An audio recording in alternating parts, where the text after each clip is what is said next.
विकास मुझे एक चीज बताइए, इस बार वो 70 वाला फॉर्मूला भी काम नहीं आया? क्योंकि मैं जगदम्बिका पाल केस देख रहा था, उनकी उम्र 73 साल है, टिकट मिल गया उनको फिर से डुमरियागंज से, तो वो भी नहीं काम आया इस बार। जी देखिए, बिल्कुल सही कहा आपने, बिल्कुल सही पॉइंट उठाया कि वो उम्र का जो एक तय किया गया था कि बीजेपी में कि खास उम्र के बाद उनको टिकट नहीं दी जाएगी, तो वो भी नहीं दिखाई दे रहा है। जो कहा जा रहा था कि बहुत बड़े लेवल पर टिकट काट दिया जाएगा, वो भी उत्तर प्रदेश जैसे राज्य में नहीं दिखाई दिया, जहां से सबसे ज्यादा बीजेपी को उम्मीद है, बीजेपी का वो गढ़ है। और उसके आगे देखें कि जगदम्बिका पाल को टिकट दिया जाता है, जिनकी एज को लेकर के कहा जा रहा था कि उनका टिकट इस बार कट जाएगा। तो इस बार जो मैंने पहले जब आपसे चर्चा हो रही थी, मैंने बताया कि बीजेपी ने 1 2 नहीं 5 सर्वे कराए थे और नमो ऐप पर रेटिंग उसकी की गई थी। इस लिस्ट को देखने के बाद मुझे ये बिल्कुल साफ हो गया कि नमो ऐप पर जिस सांसद की जो रेटिंग की बात कही जा रही थी, जिन मंत्रियों के रेटिंग की बात की जा रही थी, उसी हिसाब से ये बिल्कुल टिकट दिखाई दे रहा था कि जिनका परफॉर्मेंस पार्टी को लगा कि नहीं वो ठीक है, अपने क्षेत्र में बतौर सांसद उन्होंने काम किया है, प्रधानमंत्री नरेंद्र मोदी के कसौटी पर और पार्टी की कसौटी पर वो खरा उतरे हैं, उन सभी लोगों को टिकट दिया गया है। क्योंकि जिस ढंग से टिकट का बंटवारा हुआ है, अजय मिश्रा टेनी के नाम को लेकर के असमंजस की स्थिति थी। आपने ब्रजभूषण शरण सिंह की बात कही, देखिए उत्तर प्रदेश की 22 सीटों को अभी भी पार्टी ने लंबित रखा है। उसके पीछे कई वजह हैं कि वहां की सोशल और पॉलिटिकल इंजीनियरिंग को पार्टी अभी भी तौल रही है, माप रही है कि क्या किया जाए, लोगों के नब्ज को टटोल रही है। हालांकि उन 22 सीटों पर अभी पार्टी के पास ऐसा नहीं है कि कोई कंफ्यूजन की स्थिति है, पार्टी उस पर भी क्लियर है, लेकिन किन्हीं कारणों से पार्टी ने रोका है, जिसमें छोटे छोटे दल के साथ भी उनको संतुष्ट करना है। हालांकि सीटों के बंटवारे उनके साथ हो चुके हैं, लेकिन इसके यहाँ एक चीज आप ध्यान दें कि उन राज्यों के प्रत्याशियों के नाम का ऐलान इसमें नहीं किया गया है जहां पे एनडीए है। एनडीए के घटक दलों से भी पार्टी को बात करनी है, महाराष्ट्र में बात करनी है, कर्नाटक में बात करनी है, तमिलनाडु में बात करनी है, बिहार में उनको भी बात करनी है। तो जहां पर समझौता है, गठबंधन कि हमारे दिल्ली प्रदेश के प्रभारी श्री जय पांडा जी की, सह प्रभारी बड़ी बहन अलका गुर्जर जी की, हमारे यशस्वी प्रदेश अध्यक्ष श्री वीरेंद्र सचदेवा जी की, हमारे संगठन महामंत्री प्रदेश में पवन राणा जी की, प्रत्येक भाजपा के कार्यकर्ता और संगठन की कि उन्होंने ये अवसर और ये दायित्व मुझे दिया है। अब मैं आपको कह रही हूँ, अब की बार और फिर एक बार मोदी सरकार, इसके संकल्प भाजपा का एक कार्यकर्ता नई दिल्ली लोकसभा सीट पर जाएगा और मुझे पूरा यकीन है कि हम तीसरी बार हमारे यशस्वी प्रधानमंत्री श्री नरेंद्र मोदी जी को भारत का प्रधान सेवक बनाएंगे।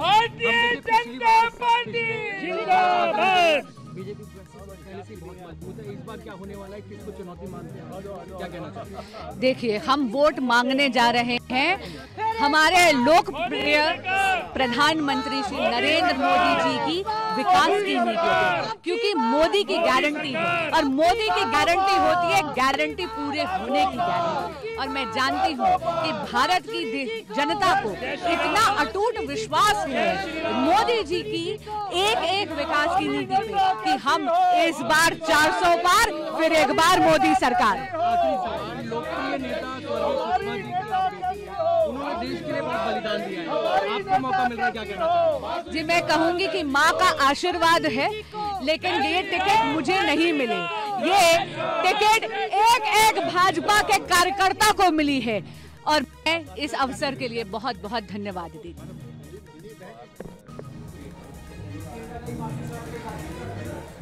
तो बांसुरी स्वराज को आप सुन रहे थे, सुषमा स्वराज की बेटी, दिल्ली से एक बार इनको बीजेपी ने उम्मीदवार बनाया है। और बड़ी और अहम बात यह है कि ठीक उसी तरह जो अंदाज सुषमा स्वराज का था, उसी अंदाज में बोलती हुई नजर शहनवाज भी हमारे साथ लगातार बने हुए। जम्मू से 2 सीटें शहनवाज ऐलान कर दी बीजेपी ने, जितेंद्र सिंह की और साथ ही जुगुल किशोर की, दोनों नाम का ऐलान कर दिया और आगे चुनाव लड़ाने की बात कही गई है इन लोगों को। जितेंद्र सिंह तो केंद्र में मंत्री भी आने वाले वक्त में और चुनाव लड़ेंगे, लेकिन बड़ी बात यह है कि क्या रणनीति रही बीजेपी की वहां पर जुगुल किशोर और जितेंद्र सिंह को टिकट देने के पीछे?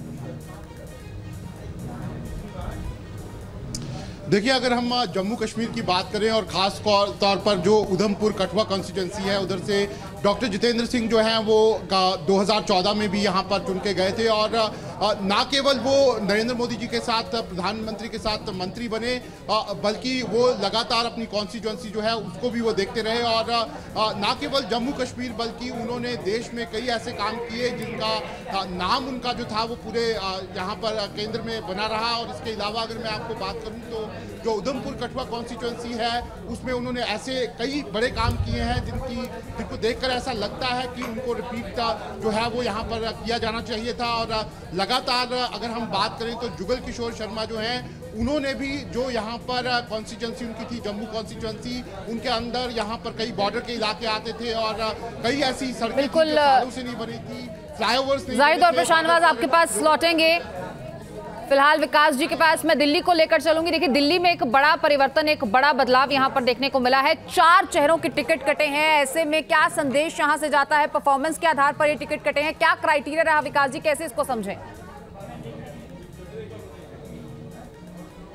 शुद्ध रूप से आप कह सकते हैं कि परफॉर्मेंस के आधार पर इस टिकट को काट लिया गया है, क्योंकि बीजेपी बार बार सर्वे करा रही थी, संघ का सर्वे, फिर प्रधानमंत्री नरेंद्र मोदी के आदेश पर सभी सांसदों के काम का निरीक्षण किया जा रहा था और लगातार नजरें रखी गई थी कि जो कसौटी पे खरा उतरेगा उसी को टिकट दिया जाएगा। मैं बार बार इस बात पर जोर दे रहा हूं कि नमो ऐप के जरिए सबकी रेटिंग की गई थी और रेटिंग की जा रही थी और सबों को आदेश था कि सभी अपने कामों को लेकर के गंभीर रहें, कि सबको नमो ऐप पर डालना है। वो साफ तौर पर इस जो सूची जारी हुई है और दिल्ली की सूची की बात कर ले तो उसमें साफ तौर पे दिखाई दे रहा है कि सांसदों के काम को परखा गया और उनको बिल्कुल माफी नहीं दी गई है कि यहां कहीं कोई गलती हुई, बाद में उसकी भरपाई भी उन लोगों ने की, चाहे परवेश वर्मा ने, चाहे वो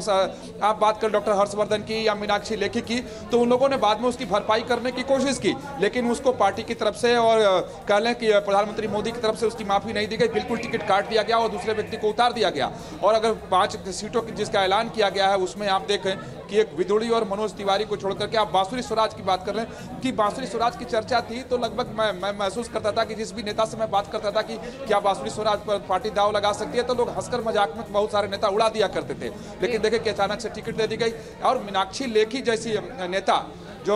मोदी मंत्रिमंडल में शामिल हैं, बीजेपी की राष्ट्रीय प्रवक्ता रही हैं, जब भी सरकार या पार्टी के मजबूत पक्ष को रखना होता है बिल्कुल तो उसके बावजूद भी उनका टिकट कटा। विकास बने रहे, लौट रहे आपके पास और पश्चिम बंगाल का रुख करेंगे। तापस सेन गुप्ता भी लगातार बने हुए। तापस, आसनसोल का जिक्र अब से थोड़ी देर पहले रोहित कर रहे थे और रोहित जब उस सीट का जिक्र कर रहे थे तो ये कह रहे थे कि वहां हिंदी भाषी लोग ज्यादा हैं, बल्कि हिंदी भाषी क्या उत्तर प्रदेश और बिहार के लोग ज्यादा हैं और इसीलिए शत्रुघ्न सिन्हा वहां से चुनाव जीते थे। तो क्या यही रणनीति रही कि पवन सिंह को वहां से उतार दिया? हालांकि वो टिकट आरा से चाह रहे थे लेकिन आसनसोल से दिया।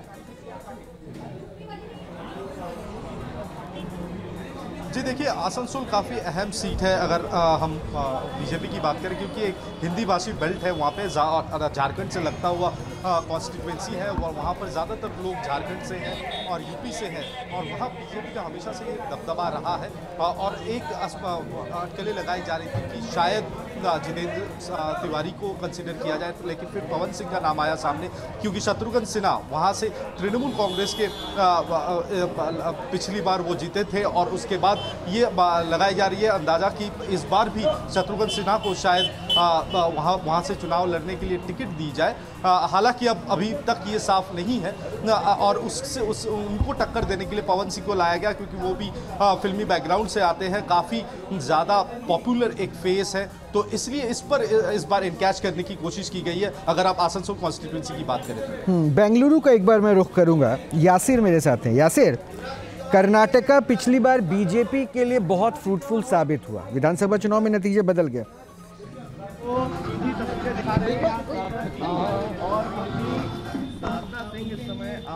अब यहाँ पर शिवराज सिंह चौहान दरअसल राज्य में एक अहम भूमिका निभाते आए थे, राज्य के चेहरे पर इस बार चुनाव में भी एक अहम किरदार थे और शिवराज सिंह चौहान ही वो फेस थे जिस पर इस बार विधानसभा का चुनाव हुआ, लेकिन जिम्मेदारी से उनके जगह पे चेहरे को रिप्लेस किया गया। लेकिन शायद ये इशारा था कि अब शिवराज सिंह चौहान की ज़रूरत सेंटर में है, यानी दिल्ली पहुंचने की बारी है और इसलिए विदिशा से शिवराज सिंह चौहान को टिकट मिला है और उसके बाद ये खुशी देख सकते हैं शिवराज सिंह चौहान। ये ख़ास तौर पर ये जो स्वागत हो रहा है ना, ये खुशी का स्वागत है कि भाई अब सेंटर पर जाना है, यानी कि बीजेपी का जो कमल है उसको मध्य प्रदेश में जिस अंदाज में खिलाया गया है वो जिम्मेदारी लोकसभा में उसी परफॉर्मेंस के साथ। और ये दर्शन के लिए पहुँचे हैं, दर्शन के लिए पहुँचे हैं शिवराज सिंह चौहान। ये चेहरा मध्य प्रदेश का एक ऐसा चेहरा रहा है जिन्होंने अपनी जनता को बांधा और अपने आप को एक मामा के तौर पर परिभाषित किया, लोगों के बीच में रखा और इस वजह से जो है उनकी पॉपुलैरिटी खास करके बहुत ज़्यादा थी। और इस जो लिस्टिंग हुई है इसमें बीजेपी की तरफ से जो प्रेस कॉन्फ्रेंस हुई उसमें ये कहा गया कि 28 महिला उम्मीदवार हैं और शिवराज सिंह चौहान की खासियत ये है कि वो बहनों के भाई के तौर पर अपनी आइडेंटिटी बताते रहे और उस बीच में लोगों के बीच, महिलाओं के बीच खासे लोकप्रिय भी रहे। अपने आप को सबका भाई और हर परिस्थिति में उनके साथ खड़ा रहने की बात कहने वाले शिवराज सिंह चौहान अब एक बार फिर से नई भूमिका में आएंगे। बहरहाल यासिर का रुख कर रहा हूँ बेंगलुरु का। मैं जो लिस्ट देख रहा हूँ उसमें बेंगलुरु का जिक्र नहीं है। पिछली बार मैं जो कह रहा था कि बेंगलुरु, कर्नाटक जो है बीजेपी के लिए दक्षिण का वो किला रहा जिससे बीजेपी बहुत ही ज़्यादा पॉजिटिवली आगे बढ़ी। इस बार विधानसभा में चोट, इस बार राज्यसभा में बीजेपी का चेहरा क्रॉस वोटिंग करता है, यानी कर्नाटका में दक्षिण के उस किले में जहां बीजेपी का गढ़ था वहां पे सेंधमारी हो रही है। तो क्या फिर से गहन मंथन और चिंतन की जरूरत थी, इसलिए थोड़ा इंतजार किया गया, ये कह लें?